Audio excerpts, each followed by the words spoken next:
Hello, my name is Mariah Lee, and today I will be debating as the leader of opposition for the resolution, the U.S. government should develop the Earth's moon in the area of water. I will be stating 3 points for you today in opposition to the resolution, and those are 1. Only a little water is found on the moon. 2. The financial aspects do not make sense. And 3. Mining water off of the moon might result in international wars. Okay, so let's get started. Point 1, only a little water was found on the moon. Subpoint A for point 1 is geologist Robert Clark estimated that 1 ton of lunar soil might yield as much as 32 ounces of water, which is a little less than a liter. This means that it will take a lot of work to get a liquid, even with the help of innovative suction robots. To summarize, for every 1 ton of moon soil we dig up, we will only find 32 ounces of water. Imagine your 32-ounce soda drink from the gas station having to be harvested first from a 1-ton field of soil. That is a futile enterprise if I've ever heard of one. Geologist Robert Clark's estimations were confirmed by the science research website spectrum.org. Subpoint B for point 1 is that with the lack of water found on the moon, it seems unlikely that any usable amount of water can be extracted from the surface. If this is so, why would we use the time and resources to go to the moon and simply confirm the lack of water found there on the surface, which is something we already know whilst here on Earth? Subpoint C for point 1. Many scientists believe that the newly confirmed water on the moon could help sustain lunar astronauts, and even propel missions to Mars, if harvesting it can be made practical.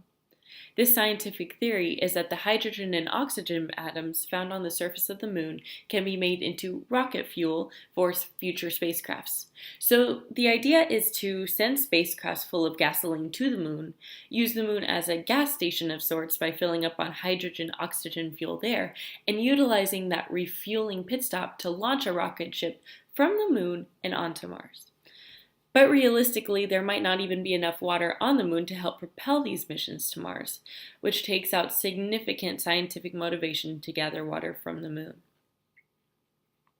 Point 2, the financial aspects do not make sense. Subpoint A for point 2 is building and sending out the robots, machines, and the general technology involved to help mine the little water we find on the moon would be extremely expensive and not fiscally efficient.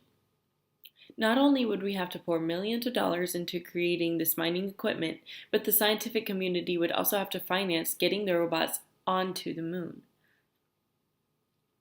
Subpoint B for point 2 is that along with sending up technological robots to the moon, we would also have to send up people to oversee the mining process.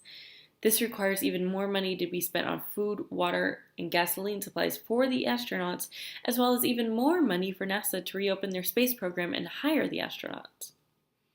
Subpoint C for point 2.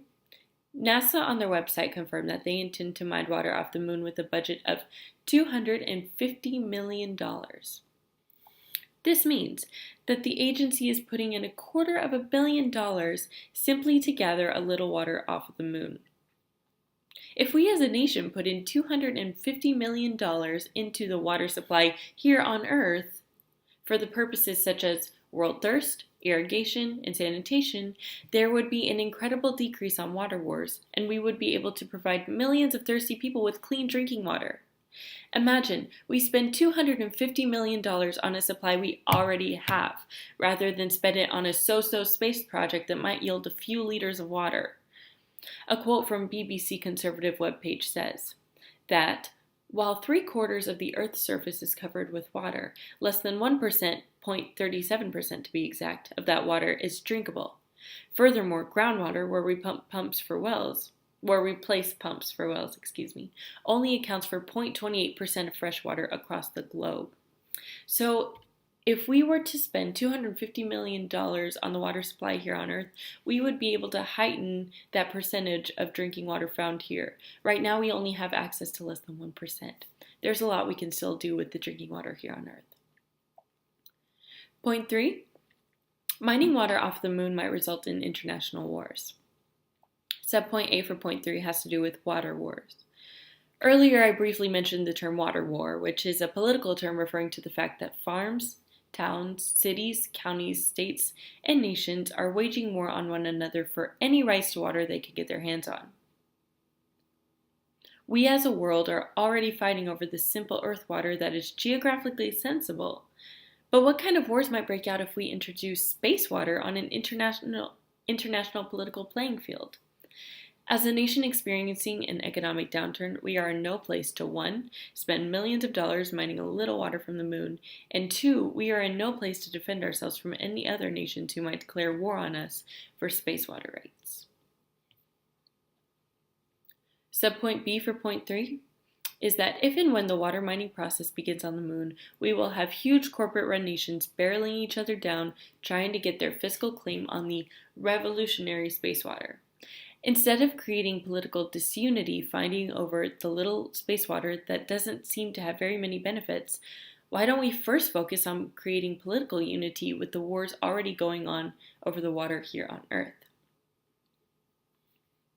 Subpoint C for point 3 is that not only would mining water off the moon begin a political war, but it might also begin an environmental war. Environmentalists all over the nation are already beginning to cry out against the colonization of our now pristine and natural moon. With the mining of space water, it appears that as a people we have the potential to break out into political wars over it, but not just political wars, social wars as well. Author Ray Villard of Discovery News states, mining the moon for invaluable resources might send some space environmentalists into conniptions, as it did in 2009 when NASA crashed a rocket booster into the moon to prospect for water.